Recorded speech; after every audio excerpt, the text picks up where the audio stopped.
Birleşen Milletler'in neşe seriştelerine ve cinayetlere karşı görüşen bölümlerin beren habarında Afganistan'da 1 kilogram tiryakın bahası 2022 yıl bilen dengleştirende 10 hisse yukarı kalandığını aytıyor. Bu bölümlerin beren habarına layıkta 2022 yılın sonunda neşe seriştelerinin koyumları 13.200 ton töregi çak etilip Afganistan'ın tiryak babatından zerruretini 2027 yıla çilli öpçün eder deyiliyor. Habarda aydışıyalı 2024 yılda Afganistan'da 1 kilogram tiryak bahası $750 çelli yetti. Şu habarın asasında önümün kemelmegi qaramazdan Afganistan'da tiryak bahasının büyüklüğü ulu kaçakçıların nefine boluptur. Birleşen Milletler'in neşe serişteleri ve cinayetleri bilen görüşen bölümünün sözünün üstüne yetirip talıplar tarafından önümlerin kemeltmegi ve heroin ve tiryakın kaçak edilmegi hem kemeldilen deyiliyor. Şöyle hem bu seriştelerin gözlükçinin muçbirinin 2021 yıldan beri %50 kemelendiğini aytıyor. Bu bölümler yine hem şöyle diyor. Afganistan'da Quri tiryakın bahası geçen 3 yılın doğamında bir neçe isse yuqor qalıptır.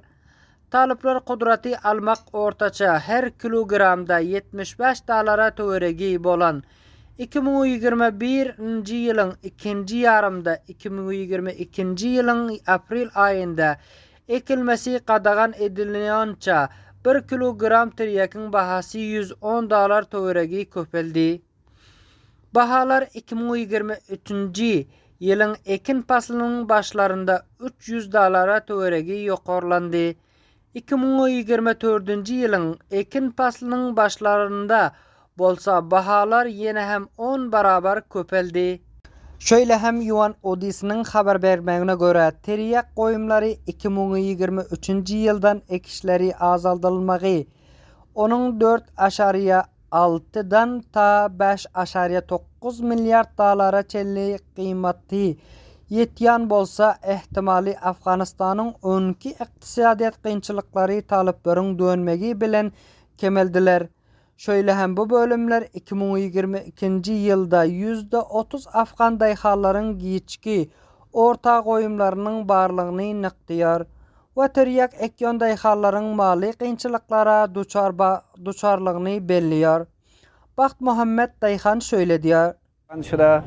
به خاطر بند شدن کوکنار باید ما کشت بدیل داشته باشیم که مثال تخمه اصلاح شده باشه. Koknar ekilmeginin qadağan bolmağından soň orna başka bir östürüp yetiştiriler yari ösümlük gerek boldy ve onun gaftalında islah bolan tohumluklar ve dokvakın dermanlarını el yeterli bolmagy gerek boldy.